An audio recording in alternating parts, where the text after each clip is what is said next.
joining in. So if any of you are so excited about this tonight, you want to watch it again, you'll be able to do that. But the folks that aren't here, they'll be able to join us.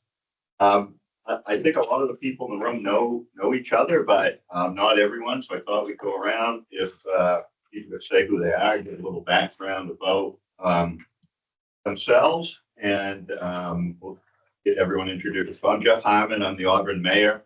Lived in Auburn 35 years. Started out career-wise, I was law enforcement for 25 years, retired from the state police as deputy chief, and then spent 15 years running a group of software companies for Constellation Software out of Toronto, and retired, and time it was really great. And then I find myself here. So why don't we go around? Phil, sure. Go ahead. Phil Kroll, city manager. I've been with the city now for 31 years, I guess. Retired as police chief, city manager's office for 5 years. I was on the 2010 comp plan as a staff member, and participated in that process. Thanks for everyone who agreed to volunteer for this grueling task, but we look forward to the work that's going I'm Dennis Dotan, the assistant city manager in Auburn, public works director, public services director, city manager, around for about 15 years now. So I look forward to the process, look forward to working with all of you. Thank you. I'm John Cleveland. I served previously as city council member and the mayor of Auburn, registered probate, state senate.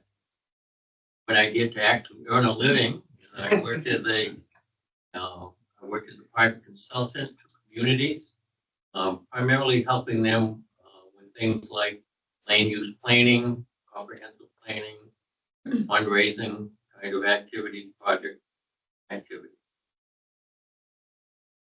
Paul Jacques, I'm on the planning board now. Started out in the economics field, worked for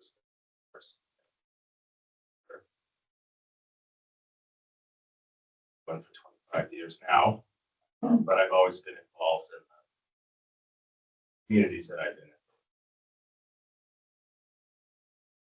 in. Going. Good evening, Tim Cowan, City Council for Ward 2.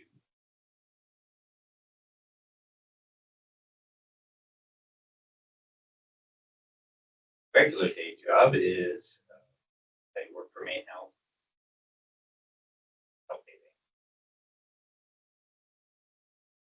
Natalie Thompson, I'm the planning coordinator. I've been absorbed tonight. I am Kelly Butler. I'm probably one of the newer members here. So I've been in Auburn about 1.5 years. And my day job is as a regional director for behavioral health community-based program. So supporting individuals who are looking for good emotional health and physical health and struggling with addiction. Eric Cousins. I've been with the City of Auburn for about 18 years in the planning permitting department. As city planner for the 2010 comprehensive plan, planning director most recently, transitioning now to public service. Emily Carrington, I'm the city clerk here. I've been here in Auburn for a little over a year. Prior to this, I was the city clerk in South Portland for about 8.5 years. I'm grateful to be here. Riley Bergeron, I grew up in Auburn, went to college, back to Auburn, back to college for environmental planning policy. Dennis Bergeron, a longtime member of Auburn, lifelong member of Auburn, resident of Auburn. Served on the planning board for about a decade. Served on the 2010 comprehensive plan update. Nice to see all the alumni around here from that effort. And forward to joining this group next step. Hey everybody, I'm Jane Coslow, live in New Auburn, and I've lived in Auburn since 1990. Retired faculty from Bates College, where I taught, first of all, I taught Russian, and then environmental studies. And have sort of dipped my toes into Auburn city life through the sustainability and natural resources and the conservation. I am Rex Rhodes. Lived here 28 years in Auburn. 40 years in the newspaper business. Best stint was 20 years editor of the Sun Journal.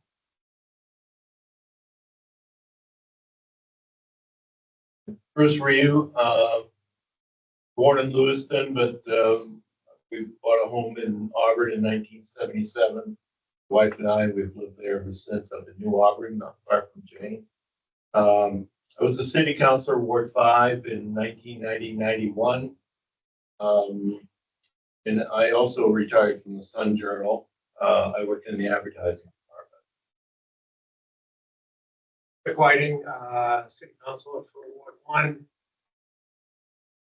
Fortunately, not a native because I moved here when I was 10 days old. But I've been on many comp plans. I was on the comp plan with Eric in 2010 and was on other ones in the past. And this is the last one. And looking forward to it. Dana Staples, yeah, served in a lot of different things for the city of Auburn. Most recently, the council, planning board. I was the chair of the comprehensive update for one. Planning board, all the other things for the last 10 years. I currently run the IT department at Auburn. I grew up in Maine. I'm Adam Lee. I have lived in Auburn for 17 years in 3 different locations, all in Auburn, no outside of Auburn for the last 17. I am an attorney in my day job, and in my day job, I do a lot of representing of municipalities as well as suing municipalities. So I've seen both sides of that. During those 17 years, I served 2 terms on the city council, and I'm presently also the House Maine representative for House District 89, which is downtown. Becky Conrad. I graduated from Bates College in 1982, came here from Massachusetts, moved west, quite a few on my office from Lewiston to Auburn, and married, as the minister said at my wedding, an Auburn boy. And I'm thrilled that I did because I've been here ever since. We live on Dawes Avenue in Auburn, and we owned a couple of businesses down here during the ADAPT program, Downtown Action Plan tomorrow, Austin's Fine Wines and Foods, one of them. And I finished our career in higher education at Maine College of Art and Design about 5 years ago, and now I am. I'm Matt Duvall. I'm former permit on the 2010 work at Bates. Professor medical, so I missed out on most of the comp plan joy. Great. Thanks very much, everyone. I really appreciate you all volunteering and providing your time for this. The comprehensive plan is one of the most important efforts that's undertaken in the city. It helps guide, predominantly people think about it as land use, but there's lots of other chapters, and it really helps guide where the city is going to go over the next 10 years or so. So very glad to have you all here taking a leadership position in the community to help us work through this. So I guess we'll move on here. In your book, on the first page, at the top of the page, is the charge to the committee. This is one of these charges that there's 3 bullet points and seems quite short, but encompasses a lot. So, the first bullet point really is just aligning our efforts with the growth management law. We're going to have some overview of the growth management law here in a short bit. The The second piece is to review the current zoning districts, maps, and prepare recommendations for revising those. This is a bit of perhaps a bit of a departure from what folks might classically think about as a comprehensive plan effort. You know, we're going to have a presentation about what a comp plan is, but typically the comprehensive plan is prepared. There's an implementation section to that. And often what happens is after the comp plan is approved, people reach into their toolbox of zoning ordinances and say, okay, how do we align, you know, what we have for zoning throughout the city with the implementation chapter in the comp plan. And I think here, it's very likely as we go through this that we'll find that perhaps there needs to be some adjustments to that toolbox. So that's what this represents. And then the third piece really captures things that are often, I think, by the public sort of overlooked as pieces of the comp plan, but there's significant chapters around data relative to the city, what the capital plans are going to be, the city services, what our capital inventory is, and those types of things. So as I said, you know, it seems short and sweet to the point, but it's very broad and encompasses a lot of activity. So I think this will become clearer to folks that haven't been involved in a comp plan process before as we go through the presentations. But any questions about the badge at this point? I'll just add, Mayor, it's nice to see that you all signed up for a life term. So we appreciate that. Unfortunately, the page got cut off because that said without parole. In some ways, it is a life term. For some of you, you have been coming back over the last 14 years anyway, that served on that previous committee to speak to intent of the previous comp plan. So yeah, you're on a life term. So thanks. So Emily Carrington's the city clerk is going to give us a short presentation here, sort of talk about the administrative nuts and bolts of boards and committees, and make sure we all understand how to stay between the guardrails here as we do our work over the next year and a half. Thank you. Thanks for being here. You know, it's a big undertaking what you're about to do, and some of you have done this before. Sounds like you have some experience, most of you, on some public boards or public service. So I'm just going to give a high-level view, really, of what the rules are when we're working in our capacity as a public official, and how we're going to stay out of trouble. So you have a handout that I've given you. You can feel free to hold on to this. A couple pages. I'll just run through down some of the bullet points here. Basic public meeting rules when you're working in this capacity. It's important that all meetings are open to the public. So that means that they're accessible, or you're holding them in buildings that are accessible to the public. ADA compliance is obviously important, so we want to make sure that we're having our meetings in a place that the public can expect where city business is being conducted. Public participation is different from public observation. So the public has to be allowed to observe, but whether or not they're allowed to participate in your meetings is ultimately going to be up to you. And you'll determine, you know, at what point should the public be allowed to give input? Should it be on every item? Should it be during an open session? For how long? All those things are up to you.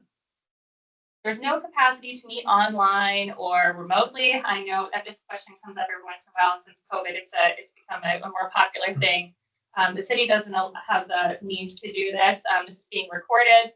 But there's no Zoom or by phone capacity for joining meetings. So just know that if you can't attend, you can't attend that meeting. Want to hold your meetings during the times where the public can be reasonably allowed to participate. So sometimes in the evenings, during the day, it's hard for a lot of people who work. And then you want to make sure that each meeting has a written record of the actions taken during that meeting. It's called the minutes. It's not required that meetings be recorded, but I do understand it's been the practice to record those meetings, and that's fine, and that will become part of the record as well. The minutes must be presented at the next regularly scheduled meeting and then voted on by the body to be accepted. So those become the official record of that meeting. And this is a public document. So you want to work with your staff liaison. That person is going to be responsible for ensuring that the meeting space is available for you, reserving that space, making sure the doors are unlocked, the skyway access and the elevator is working and all of that. How to schedule meetings, you want to make sure we have advanced public notice. There's not a timeline that's set in state law, but generally here that aligns with our local rules is 2 days before a meeting, we want to have business days to have the agenda posted so that the public can have reasonable notice of when a meeting is going to be happening and what you guys are going to be working on. So there's some minimum regulations here for what agenda has to have. But when you list out the topics to be discussed, it's important not to put things like etc. or other business items. And then, allow that to be kind of the catch-all phrase to talk about everything. It's not, we think about this, if you were a member of what you're doing here, the members of the public need to be reasonably informed about what you're going to be discussing because they need to decide, well, am I going to make time to attend that meeting or not? So let's be specific as possible when we're listing out what we're working on so that, the public knows. And then if this committee is going to be meeting regularly, say like every second Tuesday of the month, at 6 p.m. or something like that, just let me know. Somebody let me know so that I can post those to the calendar on the website so that the public will at least know what the schedule is that you're meeting, and then they'll know to check the agenda before the meeting. There's some tips here about if you need to cancel a meeting, if you need to have emergency meetings, which is a 24-hour notice. I don't expect that this committee will be doing that, but there are requirements to be had if that does come up. A quorum for this body is 9 voting members. If for some reason you don't have this quorum, then you cannot conduct any business. So you have to adjourn until you have quorum. How to conduct meetings. So this is kind of the meat and potatoes of things. There's an order of operations to be followed when it comes to what takes precedence. So you'll have the law, of course, the city's charter, the city's ordinances, any policies, and then we have the Robert's Rules of Order, which is our standing parliamentary procedures for how to conduct meetings. The chair of your meeting will be the designated parliamentarian and who will preside over the meetings. All voting members have standing. You have a few ex officio, which means non-voting members that provide input on discussion here, but they don't have the ability to vote. This body will decide, again, to allow public participation. My recommendation here to keep this consistent. If it's for 3 members, for a member of the public, have somebody time that, and you have that consistent for everything. You'll get in trouble if you wing it. So keep it consistent. A minute taker will be designated. Usually that's the secretary. That will be to record those minutes, as I mentioned. They have to have the date, time, location of the meeting, the record of who was present and absent, what actions were taken at the meeting, and with the vote where the minutes do not have to be verbatim. And it's helpful that you have a recording here as well. Common motions that you might see if you're familiar with the council or other bodies: a motion for passage, motion to accept minutes or reports, motion to postpone items, or a motion to adjourn. Doesn't need to be very complicated. So if the intent is to just have 2 members of the body working on a report and then reporting back at the next regularly scheduled meeting, just say that in plain language. It doesn't have to be very fancy. But the most important thing is that everybody understands what the vote is before the vote is had and what a yes and a no means. So don't be shy. If you don't know, speak up and say, I'm not sure what I'm voting on. That's totally okay. And then just a couple of comments about what I call decorum. It's the etiquette, how we conduct ourselves as public officials. We have 1 speaker at a time. We raise our hand and indicate to the chair that you wish to speak. Questions are asked to individuals through the chair, and then speakers respond to the chair. Everyone's listening. Everyone's respectful, even if you disagree. We want to keep discussions limited to the topic at hand. And it's the responsibility of the chair to really monitor this and cut off discussion that's not germane to this topic at hand. It's really going to be necessary in this when you're taking on such a large, involved project.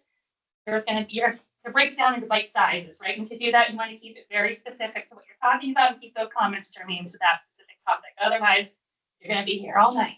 So, and then finally, I want to talk about public records and what's known as FOA. You may heard it called FOA if you're familiar with this, Freedom of Access Act. All business that you will be conducting here is in your official capacity will be the public's business. So that means any records that you are creating here, such as notes, emails, letters, reports, any correspondence that has to do with this in your capacity here is a public record from now on. And that means that if somebody asks to see those records, that we have to provide them. I'm the city's FOA officer. So if I come to you and I say, I need to have all the records that were shared at the last meeting, would you give me a copy of those? I have to get a copy of those, even if they are housed on your personal email, even if they're housed on your personal laptop at home, even if they're in draft form. All of these things are public documents. So just keep that in mind. Some smart tips to kind of help you manage that stuff is consider having a separate email address that maybe you want to designate just for doing your city business on. That's fine. Or maybe you want to have a separate folder. That's great. You want to take care not to discuss city matters outside of public meetings. So that means an email as well, or through phone conversations, or going out to the restaurant with a small group afterwards and having discussions after the meeting or before the meeting. Not okay. These things are, sometimes you don't want to be accused of having an illegal meeting outside of this publicly noticed meeting. So great way to get in trouble real quick is that reply all button on the email. You see it, you don't think it's a problem, you're going to share something. Well, then somebody says, oh, wait, I have something to add to that too. And pretty soon you're in a full-blown discussion. Don't let it happen. Reply all, don't do it. Votes can't be taken in email, and so deliberation cannot be as well. So just take care not to do that. Keep email for logistical planning only. Yes, I can attend on Tuesday. No, I can't attend next week. And then have a process for setting your agenda. Maybe you want to have the chair or the secretary be the receiver of information. Have everybody kind of email that person with what other members want to talk about, and that person will compile the agenda and send it to me as the clerk to post on the website at least 2 days before your meeting. Don't delete records. If you have emails and things like that, don't delete them. Keep a file folder and just put everything in there for the time that you're going to be working in the committee. And then, as I said, designate one member to send items to me for retention and posting. This could be minutes and reports that you'll produce. And certainly your agendas. Drafts that you may send that you want to share with the public, just make sure you mark them with drafts so that I know that this is a draft copy. We don't have to put everything on the website, but certainly if you're going to be working on a report or a single source information or something that you're going to be sharing with everybody here, make it available to the public so that they too can be engaged and know what you're talking about. There's no law about making available too much information, but there are a lot of problems if we are not transparent. So let's just make sure to keep fairness and transparency in our mind at all times. To keep you out of trouble. If you have any questions, give me a call. I'm happy to come in. I'm happy to answer any questions you may have to help determine if you have questions about anything. Okay. My business cards are over there. Certainly, everything that's my information or knows how to get it. And thank you very much. I appreciate it, and thank you for all the work that you're doing. Okay, thanks, Emily. Any questions that folks have of Emily? Feel free to seek out. Thank you. There's some fish chatter waiting for me at home. Thanks again. Thank you. Okay, great. We'll move on. Eric is going to give us an overview of growth management statute and then of the comprehensive plan project.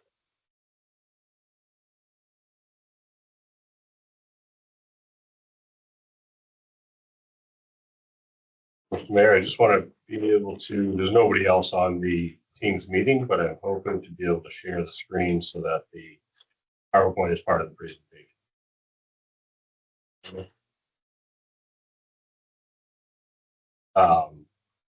We're actually currently 105 years since Auburn's first plan, I would say, was a comprehensive plan. The state didn't recognize it as that, but in 1990, Auburn was the first community in Maine to have a citywide plan that really met most of the standards for being a comprehensive plan, even if it doesn't meet the exact growth management plan that we have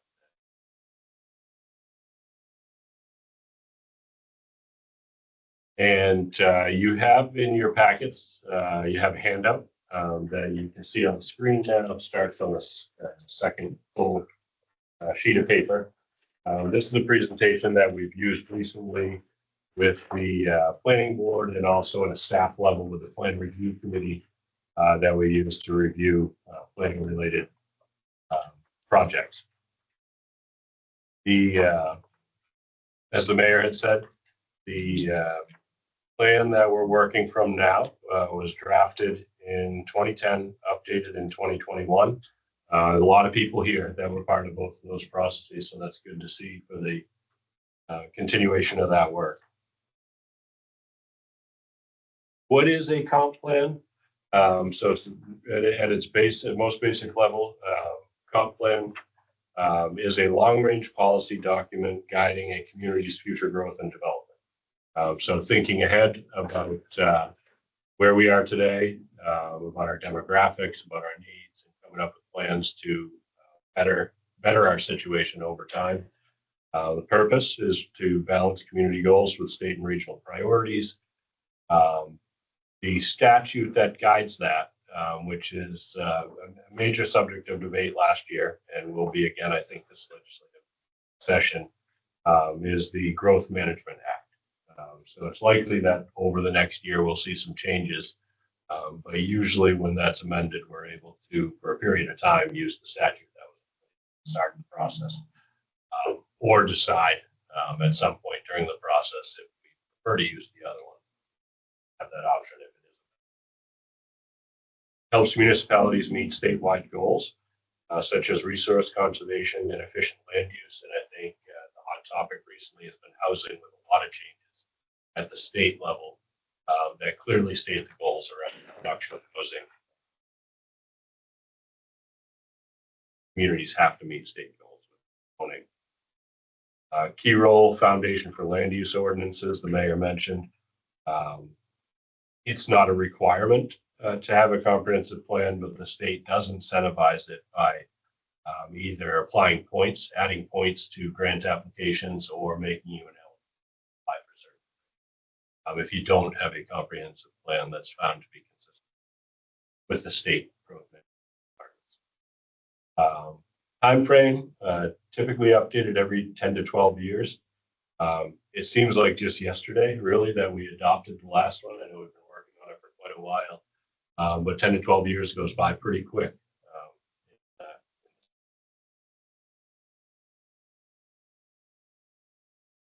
The Growth Management Act, we talked a little bit about that. That's the basis for identifying the purpose of a comp plan, requiring a comp plan, and the key elements of the comp plan. It was enacted in 1988, and at that time, really to address sprawl and unmanaged development, so that development that did happen could be coordinated. It could be sited in a way that maximizes the use of facilities, minimizes the impact of resources, and essentially doesn't evenly spread development across the state of Maine. I think Auburn's really been a leader in the eastern part of the country in having essentially a growth management boundary with our ag zone. There's roads that extend out into it, but there are very few communities on the eastern side of the country that have an urban growth boundary similar to what our ag zone provides, that concentrates development where we have roads, where we have utilities. Existing bus routes, existing trash pickup, but concentrates that in the core of the city and then really limits what it does form the basis for zoning and growth management. The legal basis for our zoning has to be grounded in the comprehensive plan. It's not something that is policed by any particular agency or anything to make sure. But if you are reviewing developments, approving developments, or denying developments, encouraging certain types of developments, every decision that is made at a staff level or at the planning board level has an appeal process. So the process for some people was agreed by a decision that they don't think matches your plan or future land can challenge that. It does focus on sustainable development while preserving Maine's rural character. Key components include inventories. The mayor touched on this. This is an important part of the comp plan that happened at the beginning of the process. And we may not have a large role in that part of it other than reviewing the inventory. But there's a lot of state data available. There's a lot of population data available. And the Growth Management Act lays out which types of data are required before we start the work for the comp plan. This committee will do a lot of work in addressing, identifying issues first, listening to the public, identifying issues on your own, and then looking at strategies to address those issues over the life of the plan. Zoning ordinance is a part of that. Capital investment plans are part of that. Choosing where we grow and where we don't grow is part of that. Growth in rural areas. And one of the state's key component goals is encouraging compact development, where we encourage development and preserving rural areas and open space, which Auburn has done really an outstanding job. Kind of sets us apart from a lot of other places out of the country. Whereas on the West Coast, there are a lot of places that have really well-defined urban, more county-based than they are city-by-city based. The significance, it provides a framework to protect Maine's environment, but also to grow our economy, to meet state goals. And there is an effort to coordinate our plans with regional plans. Talk about some of the transportation, pedestrian plans that we have regionally, economic development plans that we have, and thinking about what our neighbors are doing, boundaries to, and how we interact. Any questions around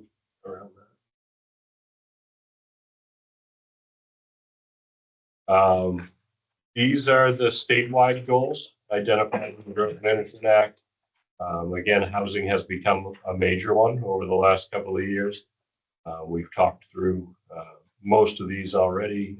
Agricultural and forestry lands being protected, critical natural resources, wetlands, wildlife, floodplains, water quality, stormwater management, obviously with Lake Auburn, the water supply to communities, Auburn and Lewiston, that's even a higher priority here. Water bodies purely serve for recreational or aesthetic resources or natural resources, but not as well as and historical and cultural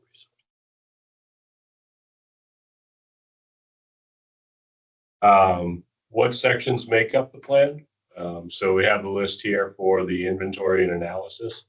A lot of that work will come from the consultant.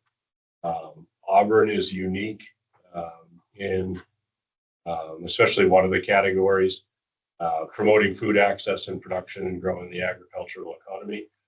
We've gotten a lot of attention about that. That's a section of the comprehensive plan that's not mandated, but it has brought a lot of attention to Auburn as being forward thinking. And I think we are a city that has more opportunity for in city food production than most places.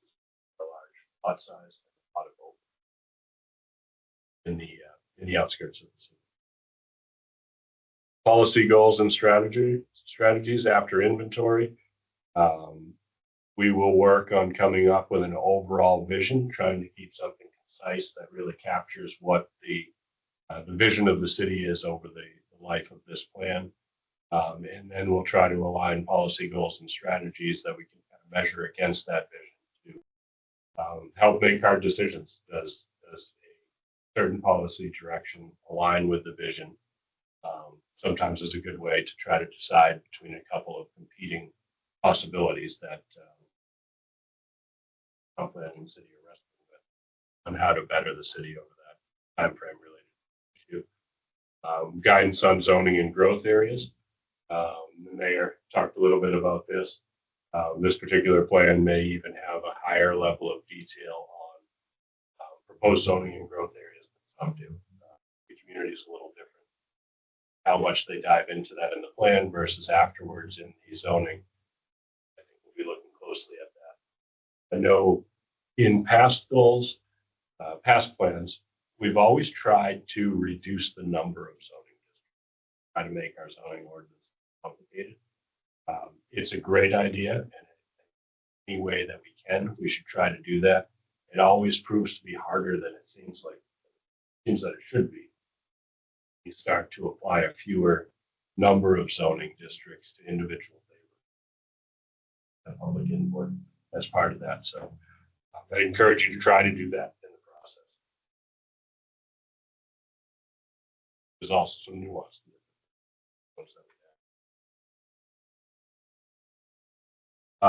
The first plan that the state recognizes for Auburn as a comprehensive plan was 1967. And we've had a few plans since then, just timeline here of those plans. I'll show you in a minute where the comprehensive plan is available on the website. We can also make those older plans available on the website. Back to them.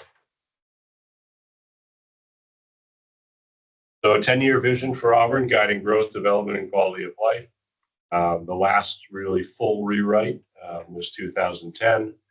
2021 update was very focused on these key 6 areas.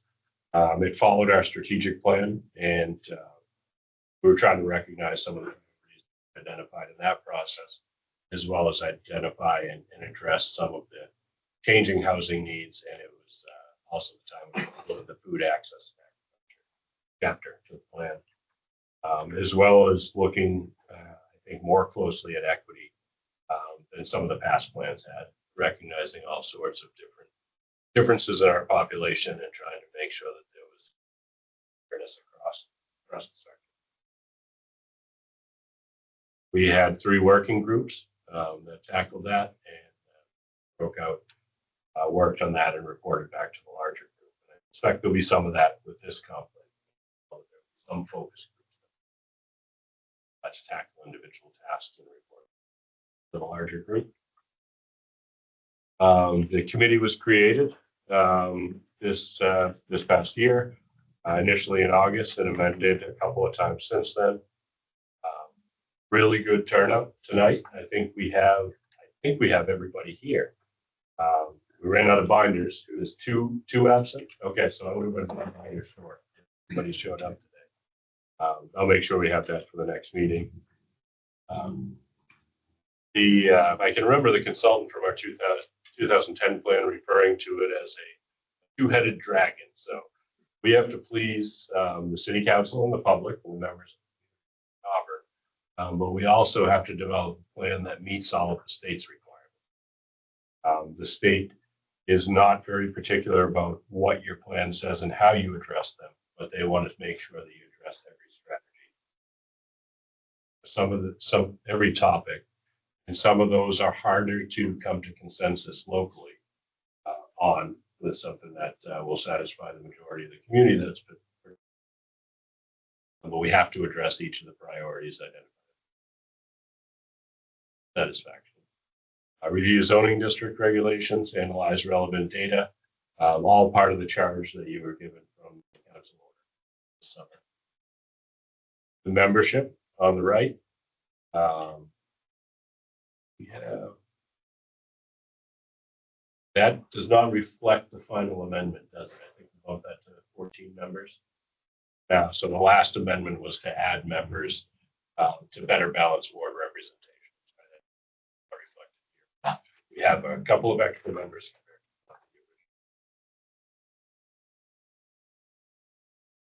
You have the list of names. The city clerk's done a nice job of organizing our things. So you can see everybody's names and page of the packet. October 31st, we released the consultant RFP. We received 5 proposals for consultant services. We've narrowed that down with a meeting of staff and a couple members of the comprehensive plan committee to 3. We're working on a list of questions that'll be used for interviewing in that process, and we'll hopefully be doing those interviews in the first and second week. The interviews are later than what we had scoped in our initial RFP. But I think our consultant selection and some key focus areas were identified within the RFP, and those are listed here. We've talked about.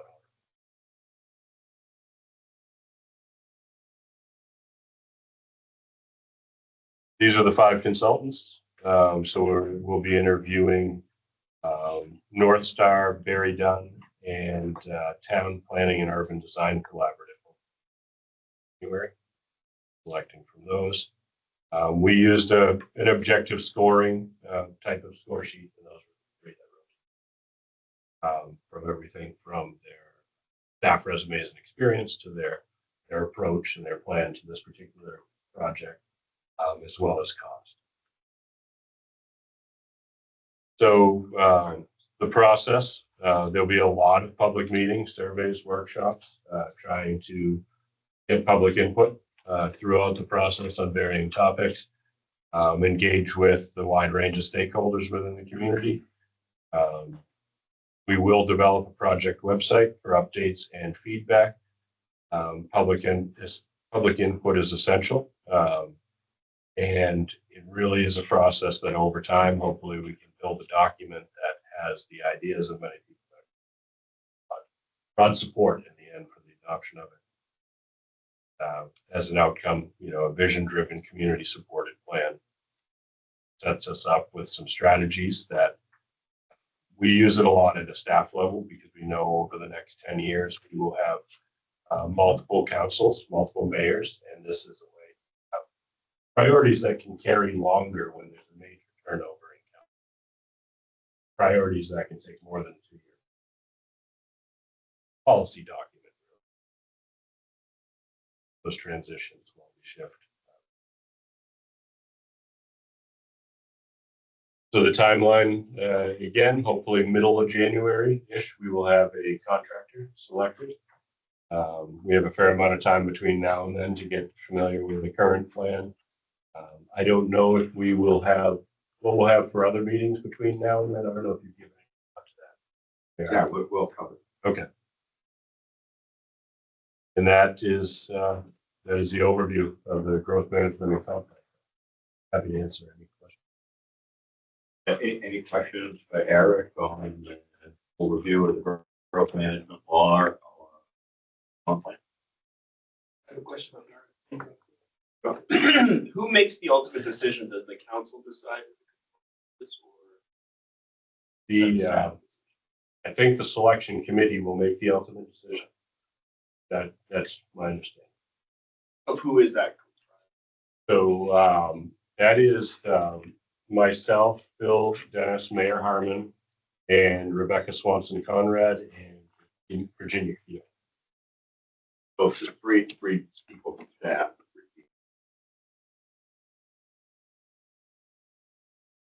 Other questions?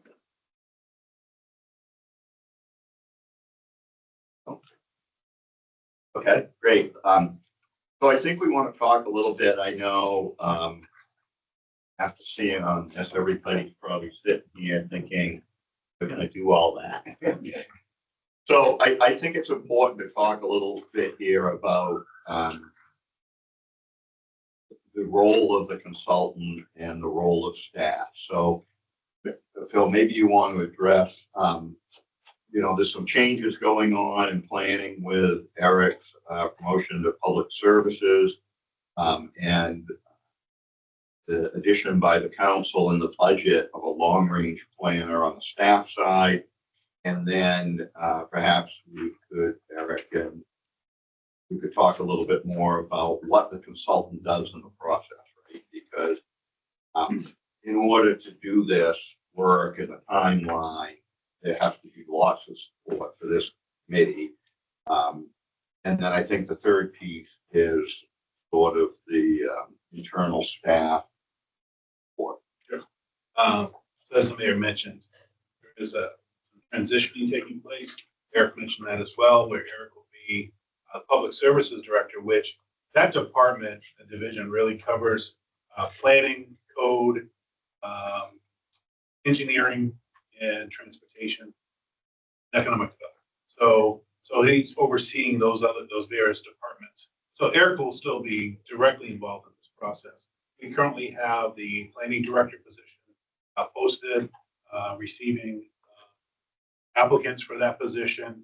And we will be posting the long-range planner position that the town approved as well. And so we'll have two new staff members that will be joining us, probably when we're getting into the meat of the process. We'll have those staff members on board, hopefully, and being part of this. The other staff members I mentioned before as police chief, I was brought in during certain areas of the comp plan, as well as other staff will do the same. I was brought in, I think, under public safety, infrastructure, transportation as well. So we will tap into other staff members, especially for your work groups. You have a work group assignment, you might be working through one of these required categories. We'll designate staff to be able to come alongside, assist you in that process. Eric will work with his team to be the staff liaison for the consultant.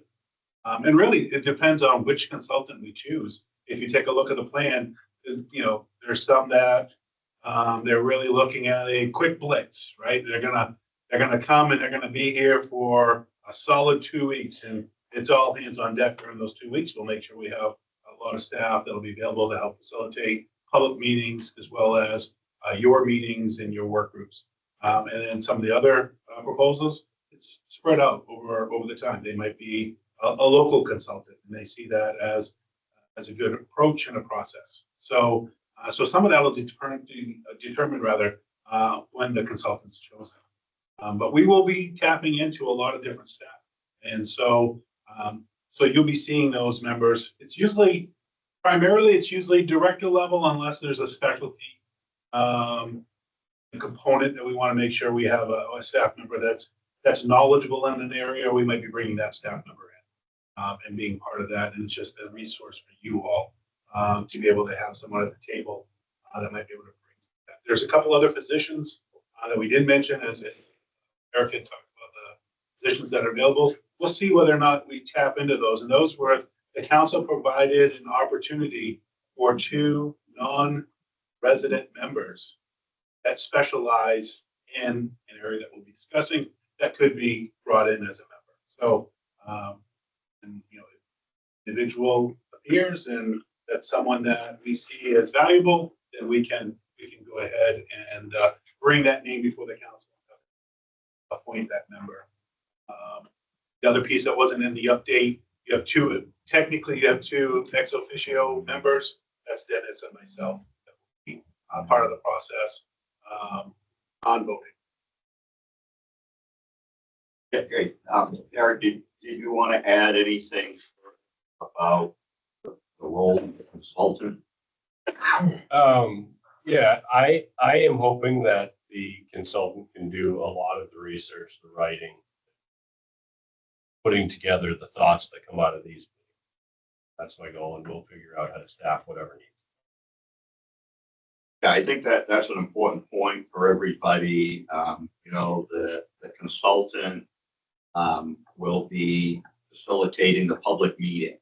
The consultant will be gathering that information. The inventory information will be drafting chapters and taking feedback from the committee. And there's not an expectation that the committee is going to write the comp plan themselves, right? That a lot of this work we'll have the consultant available to do that for the committee. Any questions folks have about staff support or the consultant? Question on budget, just to make sure, do we have enough money to do this the right way? I mean, I remember the last one, the consultant had several staff people, I think it was. Yep. And they were pretty heavily involved, and they were pretty local, so they hear a lot. Had a lot of meetings. Expensive tab, as I recall. So as Phil mentioned, is I think that while the generalized process of how the consultants that we're going to interview would walk through this, the actual logistics of how they do it varies, and they all have a number of people that would be involved in the process. The percentage of time split among those folks is different. I think is that the folks, Becky, and Yeah. I think that we're not going to really know some of that until we decide which consultant it is, because they all have a bit of a different approach on how they do it. But I think it's fair to say all of them will have multiple people involved, and a lot of times it's based on expertise in particular areas that we're going to address. Relative to the budget, I think there's two things to say about that. The baseline proposals that we've received clearly are within the appropriation from the city council. I think that as we pose some questions and interview these folks, at least for me, the potential gap here is on the piece, the third bullet in the charge about developing zoning, identifying the particular transects that might be necessary and what the zoning might look like. I don't think from at this point, and the other folks that have been on the committee can jump in, I think they all have expertise in this area. I'm not sure that their bid covers the extent of the work. We've talked about that internally and have some strategies about, from a funding standpoint, what we'll do if we find through our selection process that there's going to be some addition. But that, Rick, did that answer? Yeah, I'm just thinking back to one way back with Bob Gagnon, who I think had worked for the city and was a surveyor. Jim McPhee, they spent hours and weeks and months doing mapping analysis, looking at the map and looking at the lots, and it was a lot of it around the low density country residential, 400-foot depth from the road, and then look at topography. It was complicated, and that wasn't something the consultant did. That was a nation of staff. Right. Member of the committee. Yeah. Well, we'll have a good scope of work in the contract that covers all the minimum state standards, and we anticipate certain areas that we'll have to dive deeper into the minimum standards would require. I think we'll have specifically a more robust public process than the minimum. That's 4%. And that's built into the anticipated budget that we had, and all the proposals came in with it. And this certainly, and I think this part of this happened in the 2010 plan as well. There might be areas where you hear from members of the public, or you decide we really have to dive into this particular topic more. We'll hopefully have some be able to do that if there has to be open and try to stay with it. Yeah. We get an update. The city council has budgeted for a new position in planning, a long range planner. Who I understood would be have a primary focus on this activity. So I'm wondering where you might see that person. Yeah. And secondly, related to that to some degree, is support for GIS mapping big piece of that. Yeah.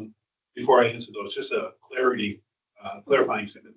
Adam asked about the selection process.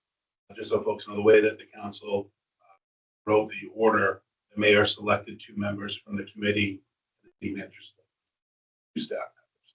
That's how that gave that committee the charge. As far as a long range planner, yeah, we see that as vital. Getting this person in time wise, we're looking right around the first. Obviously, we're right up against the holiday season. Not a lot of people look to jump positions right in there. So, but for the first of the year, we think that that's a good time for us to move in that process. And so we hope to have that person in place. As far as GIS has been included in the scope based on the RFP that was issued to ensure that we have a good GIS presence in this process, providing mapping, creating mapping for us for future as well, not just a map that might just sit, we just use it as in this room and then it's shelved and we don't use it yet. We want to make sure we're bringing materials away that we can continue accessing citywide. We are actually pivoting a bit with GIS. It's been a struggle for the city, probably dating back to Ryan, I think. Amy was our GIS guy back years ago and train people up and then they get certified and then they go to a private sector. So we're actually, we're tapping into consultants for some of our GIS work. Rosemary was excellent. She did a great job for us. We actually tap into Rosemary now in her consulting assignment. And so, but that's the way that works, those consultants. So, Absolutely. yeah. You know how that works. We do have. Good for Rosemary. Yeah. We have a more robust GIS base than most communities in the state and much more than we did in 2010 comprehensive plan. So That's would it very- be sort of a combination between a consultant doing some GIS and staff maybe doing some working together? I think that we will probably assess whether or not, based on the work that's needed, if it's above and beyond the scope of what the consultant will be doing. If it's above and beyond, we need to bring some additional resources to the table. We'll either contract with that consultant above and beyond what we're paying at an additional fee, or we'll use our consultant that we currently, depending on what's needed. This will be our first plan where we're getting all of the state data in GIS form. Right? We used to get PDFs and paper. Now it's all GIS based. That'll save a lot. The other thing, John, to follow up on your question, all of the bidders have a proposed start date in February, right? So if we go through our process that we're with the timeline we have now to try to select a vendor, the plan is to have this come into alignment, that they'll have a new director and a new long-range planner, and will converge with the start of the work by the consultant. The idea is to have all of those resources available as we start. Other questions at this point? Yeah. Is there any effort made to join this with Lewiston is doing? There hasn't been. Lewiston, Eric probably knows the date, just Yeah, 3-4 years 2017, ago. they adopted a new plan. We're sort of off schedule with them. We have proposed joint downtown master plans in the past, but had never been able to get both councils. It's been a number of years, but we've never been able to get both councils. There will be some, as Eric mentioned earlier, there are some things, especially around economic development and around transportation, that there's regional planning now. And it was interesting, some of the questions that the consultants posed, in the preparation they did, and one of them was specifically asking about what do you have for regional activity going on? So where there is regional activity, that will be brought into the process. I think that's important because you look at the continental belt, need something, apartments being constructed, because that's gonna have as much design. The bulk of Lewiston, closer to Auburn than most of them. So a lot of issues. Well, as you're probably aware, there's a number of joint activities that have been going on for a long time. And will continue. We have one wastewater treatment plant. So the capacity of that obviously critical to economic development of both communities. We share a bus service, we share an airport. The water and sewer district serves not only Auburn, but it provides the water that goes to Lewiston and goes Poland. So a whole variety of interactions that are going on that affect the decision-making regards what are the assets, the risk and liabilities looking forward. Future. Certainly, hopefully, we'll get some of that information.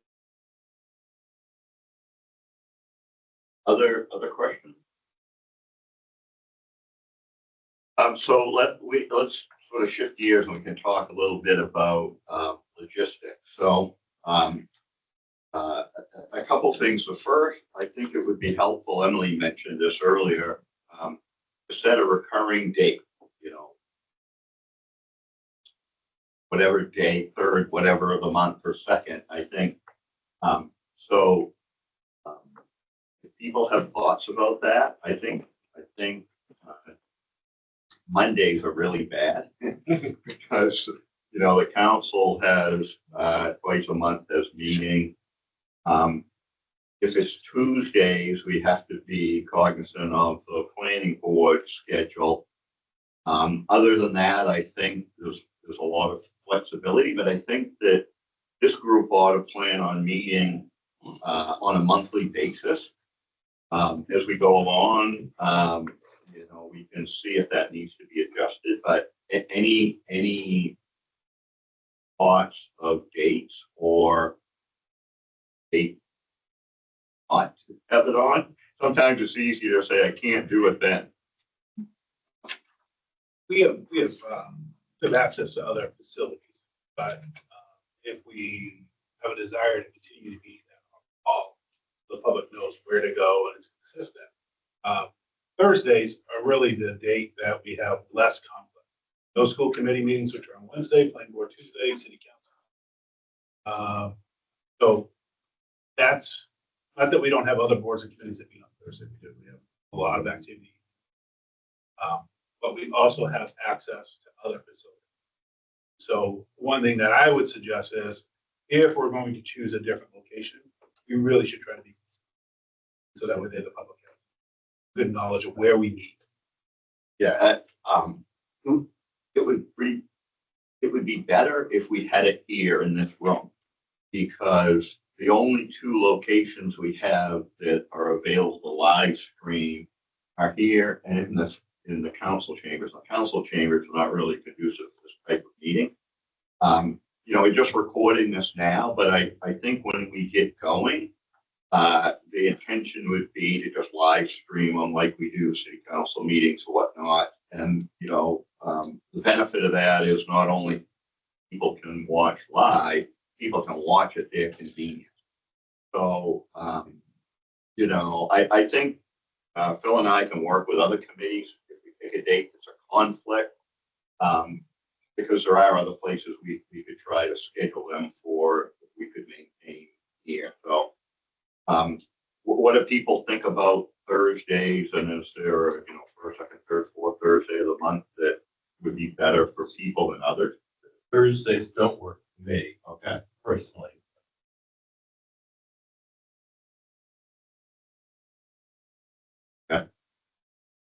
Other thoughts people have? Well, this is the third Tuesday. Along with Tuesdays. Everybody made it for tonight, so I don't know if that. Well, what's the planning board schedule? Second. Second, We okay. have another meeting. Okay. Yeah. So that if the third Tuesday wouldn't conflict, right, with the planning board? What do people think about that third Tuesday? Yes, I would always defer to planning staff on scheduling meetings like this. I know they usually have a lot of preparation. Your schedule. Plus, we want to meet here, just because it's a real pain to be meeting off-site, video with consultant, deal with your own stuff, plug in stuff to another place, and it's a lot easier. And to be consistent for the public. Yeah. What's your thought? Yeah, I think third Tuesdays could work. Most of our prep for planning board happens the week before the second Tuesday. So week out planning board, most of our work is done. That would in effect give you two meetings in a row. Monday with council. Third Tuesday for comp plan. I think that's okay. But, Yeah, you know, it's a lot of prep for council Yeah. members too. Yeah, it is, Learn how but to deal with it. yeah, Like the packet, I read it Thursday night, then I have to skim it Monday afternoon because I can't remember. I read it Thursday night. That's why I just skim it Monday now. During my lunch. No, I think that would. anybody else thoughts, third Tuesday? So that would be January 21st. Yeah, so that's not gonna work because there's a council meeting that night. Right, so that would be the first one. Yeah, we, We won't have a consultant ready to be at the meeting. no, but we'll talk a bit here. I think we'll still have a short meeting in January. We could maybe do something different. January, but there's other. Probably the fourth. Fair. I think. It is now. Yeah. Yeah, it is now. It used to be. We can look it up. I'd rather look at the full schedule, and so maybe. Yeah. I mean, the 21st is one. I didn't think of that, Yeah. right? Yeah, and there's other holidays, I don't have this. Yeah, it hits January, and then it hits again in February. Right. So, Gonna get bumped by the city council changing because of the budget. So the fourth Tuesday, Tuesday, let's do it. I mean, if the planning board has to have a second meeting. Yeah, it hasn't been happening, so. probably been In a while. at least 18 months, right? Yeah. Oh, we did. Well, we could change it if planning board has one. Well, we can look at another day too. For Go to the first. Okay, so we'll get a schedule set up for folks, to look at for the fourth Tuesday. Jeff, I gotta ask. So you've got teams going here. You guys have co-pilot licenses to capture all the meetings. So that we have secretary. We can transcribe through this. Because that would be perfect. Yep, You don't even have to have somebody. we do have that ability. It's Teams license.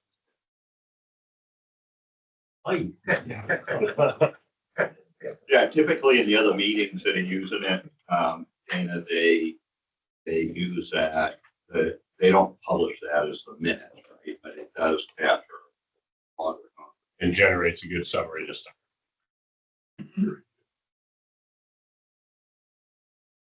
Good point. So Emily mentioned about public comment. I think we need to see what people think about this. So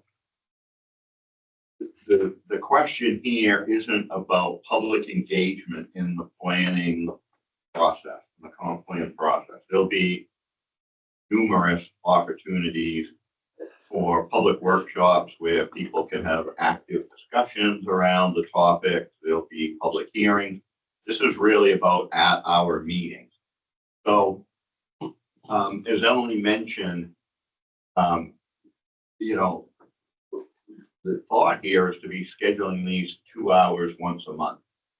So we really need to think about what we want to have for a public comment period. If people have thoughts around this, should it be an open session? Should we limit it to a time frame?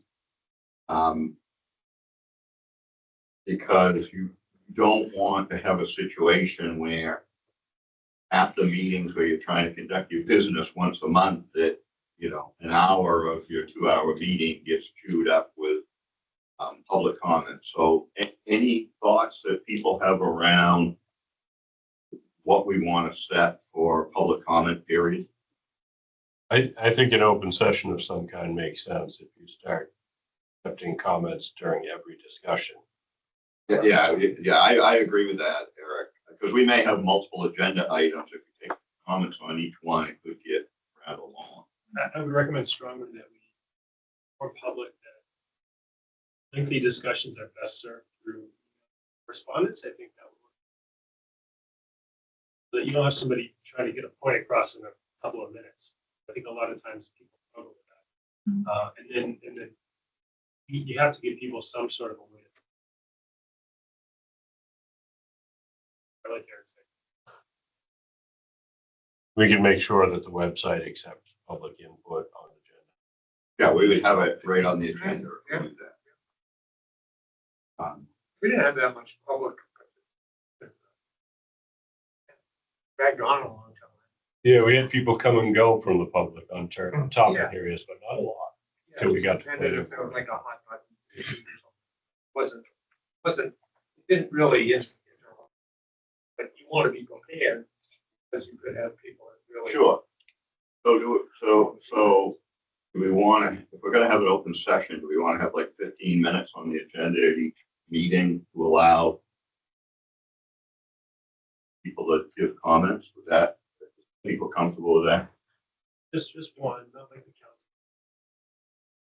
Yeah, just one. Yeah, I agree.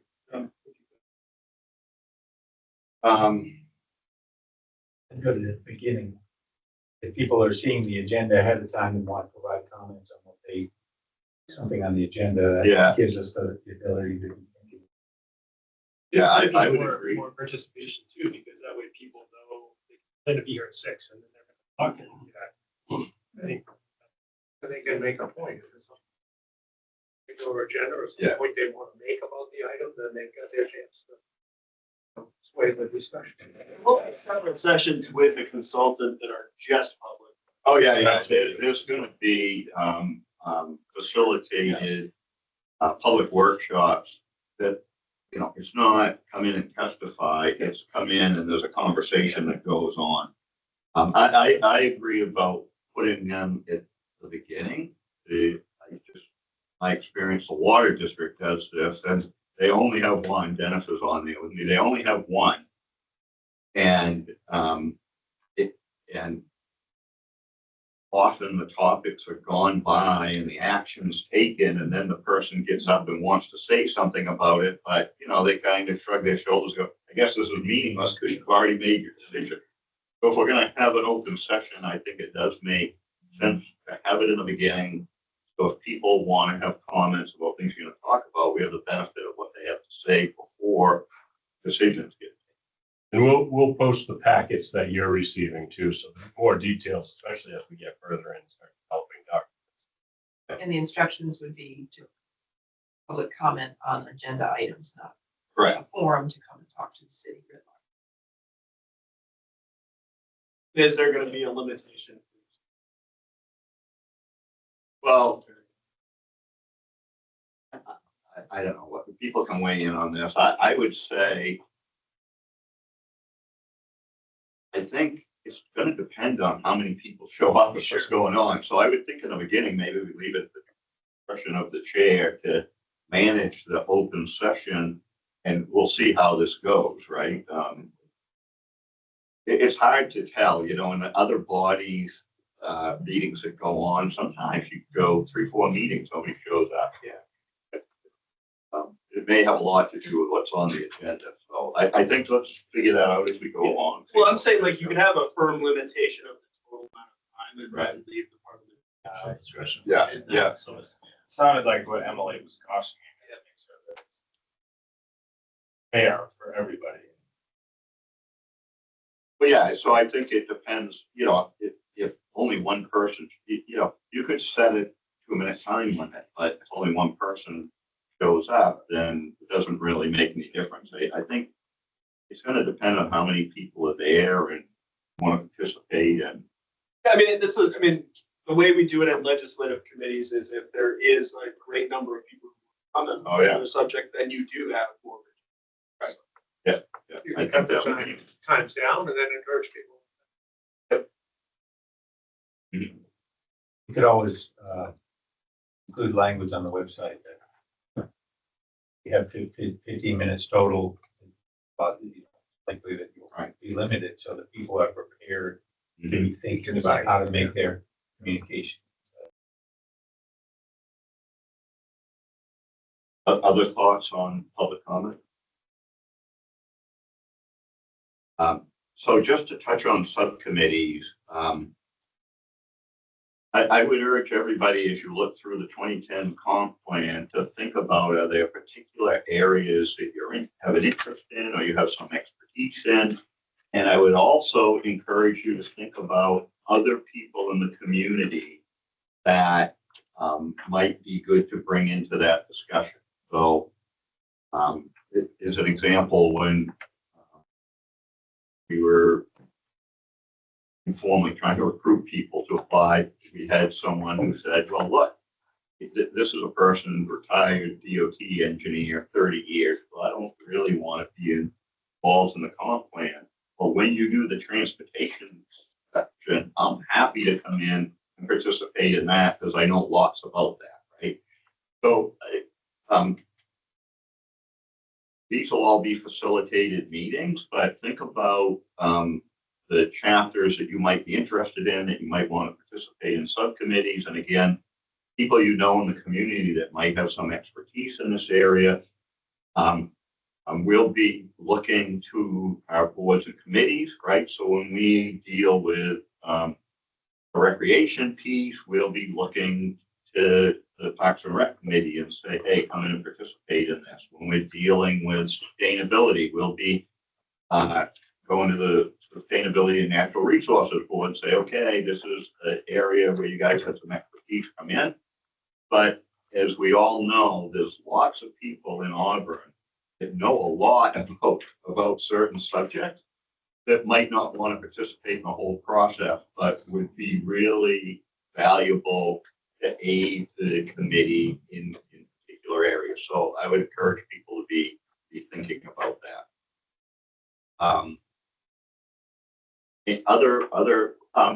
I guess to go back a minute, is 6 o'clock a good time? I guess we didn't talk about that. We talked about meeting 6 o'clock good for people. Okay, so yeah, so we'll continue with 6. The other logistics item is election of a chair and vice chair. So we won't do that tonight. Everybody just got introduced and start thinking about this. But at the next meeting, we'll take nominations and have a vote for a chair and vice chair. So I would encourage folks that are interested in filling those roles to make other members of the committee. You're known that you're interested in that. I think that probably any members of the committee can fill these roles except for Dennis, Phil, and I. So yeah, so you're so disappointed, Dennis, actually, right? Because Dennis and Phil are ex officio, and it probably doesn't align real well with having the mayor be the chair or vice chair of the committee. There's a little more work to that. There'll be staff support, but there'll be some time working with staff with both the agenda and then running the meetings. So as I said, we'll take care of the election at the meeting in January, but I want people to be thinking about that. If there are folks that are interested in filling that role. So any questions? Oh, Aaron, Mike.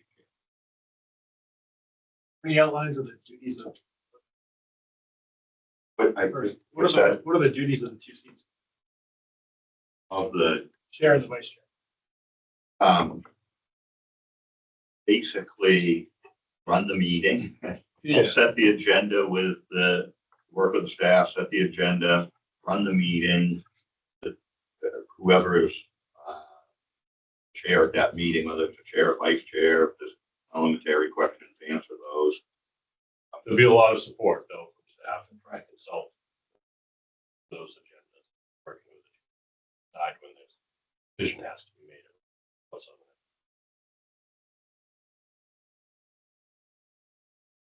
Other thoughts or questions on that? it won't be like 2021 where it's just staff and the committee. We'll have extra support.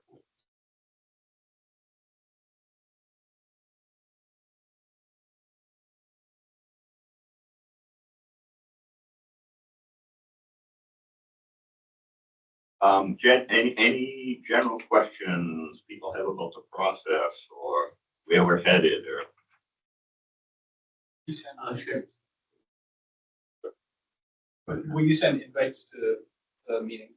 Yeah, once they set the meetings up, they'll send a recurring meeting invite to everyone, so it's good to your calendar. I know it's a late term. It doesn't necessarily mean the invites. Tuesday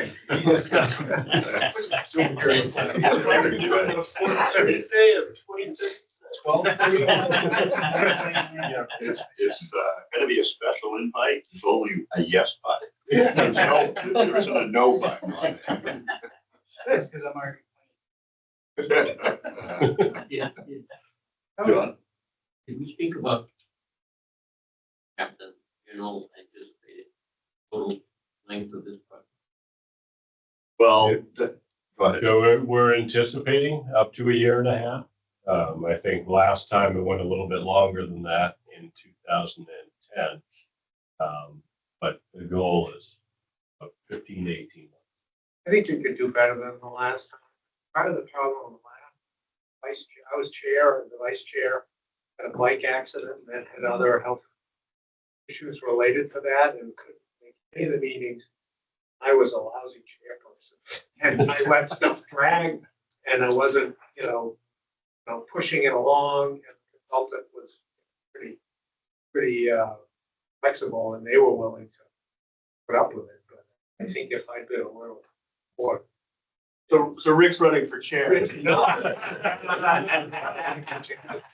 No. And if we elected a substitute vice chair, even that probably would have helped, because they would have said, come on, get this going. We actually had people drop out. There were some people that got sick of hearing about ethics in the Lake Auburn watershed and stuff. This got beaten to death. And I was not good about it.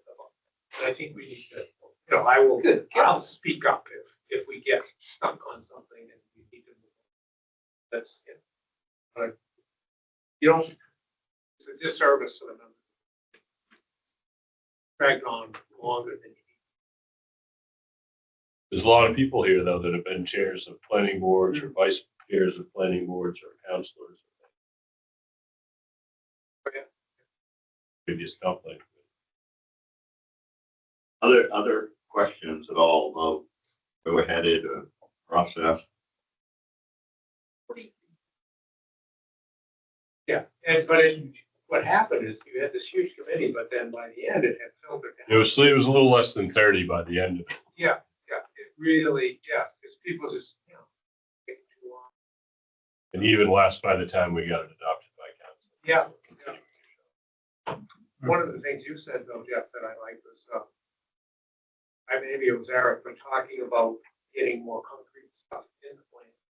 There's a frustration that the comprehensive plan people had, and was it just kind of sat there for didn't really do much. Maybe we could have made our recommendation stronger, bitten it a little. I don't know exactly what where the disconnect was. Maybe I should have been showing up at council meetings saying, "Hey, we're going to do this. We're talking about this. This is a good idea." So maybe that was partly on That's why it's the life term. that. Looks like it was 3 different city councils. Oh, yeah, that's right. It dragged on through too many different people, different mayors. John? Yes, we anticipate some sort of periodic update to the planning board and Yeah. the city council. Yeah, and that's a really good point. And in the proposals from the consultants, they have a schedule to that, to provide periodic updates to the, so obviously the planning board members and the council members can give updates as well, but they are planning on providing some periodic presentation to those bodies to keep them updated with what's happening as we go along. Right, so as we come out of this at the end, the plan is proposed by this committee will go to the planning board. The planning board will review it, make recommendations, will go to the council for adoption. So you don't want to get to that point and it's just be like a big surprise that all of a sudden they have this fairly lengthy plan and have not had any understanding of what's going on. So yes, that's a good point.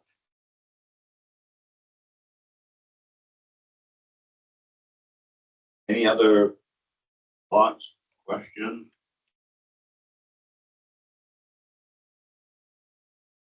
One. Okay, if not, great. Unless there is objection, we'll be adjourned and we'll get the meeting invitation sent out and thinking about the chair and vice chair issue, and then, at the next meeting, we'll certainly have an update of where we are with staff. Where we are. Oh, I would think the January meeting, probably maybe an hour, to be able to cover what we need to do.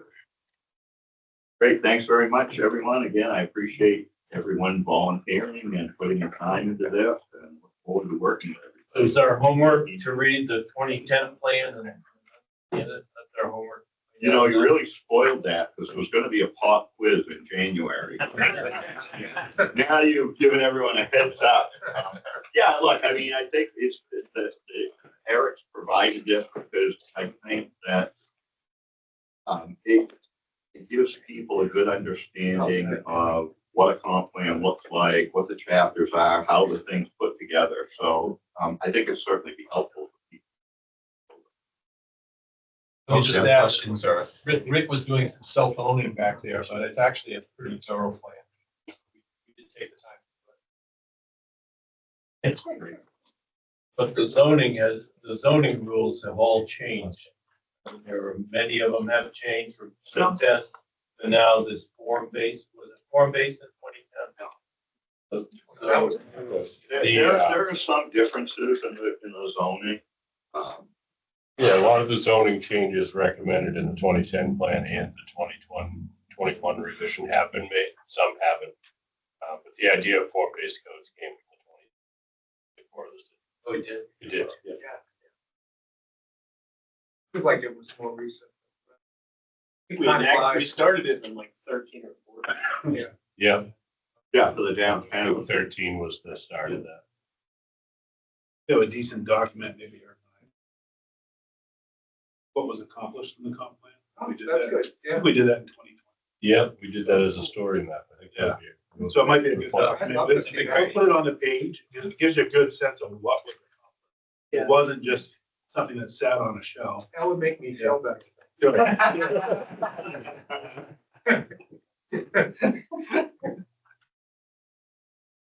Anything else, folks? No, I'm looking forward to this. Yeah, thanks very much.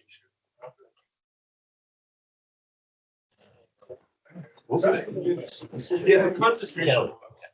Thank you. Yeah. Derek. Thank you. What's through? You're right, here we go. Good, you know.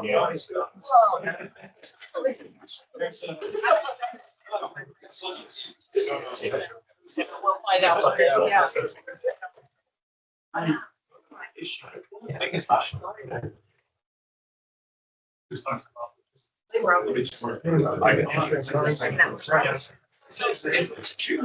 Yeah.